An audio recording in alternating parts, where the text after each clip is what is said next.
اعوذ باللہ من الشیطان الرجیم۔ پناہ مانگتا ہوں میں اللہ کی شیطان مردود سے۔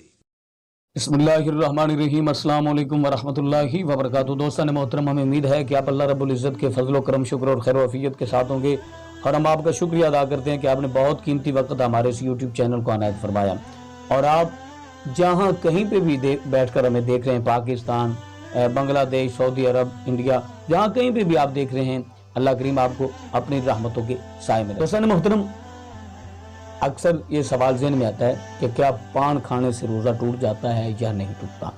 اس کی مکمل تفصیلات میں جانے سے پہلے چھوٹی سی گزارش کہ اگر آپ نے ابھی تک ہمارا چینل سبسکرائب نہیں کیا تو ہمارے اس چینل کو کریں سبسکرائب اور بیل آئیکن کو دبائیں، تاکہ اس طرح کی لیٹسٹ اور نئی سے نئی ویڈیو آپ تک بآسانی پہنچ سکے، اور صدقہ جاریہ سمجھ کر دوست احباب کے ساتھ لازماً ہماری ویڈیوز کو شیئر کیا کریں، تاکہ ہماری حوصلہ افزائی ہو سکے۔ دوستان محترم، یہ سوال جو ہے وہ اکثر ذہن میں آتا ہے کہ کیا پان استعمال کرنے سے، جو پان کھانے کے شوقین حضرات ہیں ان کے ذہن میں آتا ہوگا کہ پان کھانے سے روزہ ٹوٹ جاتا ہے یا نہیں ٹوٹتا۔ اکثر تو وہ لوگ روزہ رکھتے ہی نہیں ہیں جو اس طرح کی ایکٹیویٹی کرتے ہیں، پان کھاتے ہیں، نسوار استعمال کرتے ہیں، سگریٹ وغیرہ پیتے ہیں، تو وہ بہت کم لوگ روزہ رکھتے ہیں، کیونکہ ان کے بغیر گزارا نہیں ہوتا۔ وہ تھوڑے وقفے سے وہ ان چیزوں کا استعمال کرتے ہیں۔ دیکھیں، رمضان المبارک کے روزے ہم پہ فرض کیے گئے ہیں، یہ ایک مہینہ ہوتا ہے، رمضان مبارک کا۔ ہمیں اس مہینے میں مکمل طور پر روزے رکھنے چاہیے۔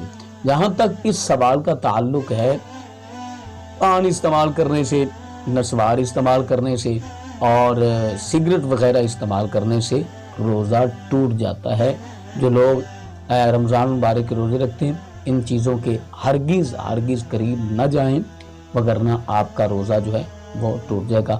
پان، سگریٹ، نسوار، یہ تمام کی تمام چیزیں جو ہیں وہ نقصان دہ ہیں۔ ایک تو آپ اپنا پیسہ برباد کرتے ہیں، دوسرا اپنے آپ کو، خود کو ایک تکلیف میں مبتلا کرتے ہیں، ایک بیماری میں مبتلا کرتے ہیں، ایک مرض میں مبتلا کرتے ہیں۔ تو یہ تمام چیزیں ایک ہی وقت میں آپ کے ساتھ چل رہی ہوتی ہیں، تو اس لیے ان تمام چیزوں سے بچ جائیے گا۔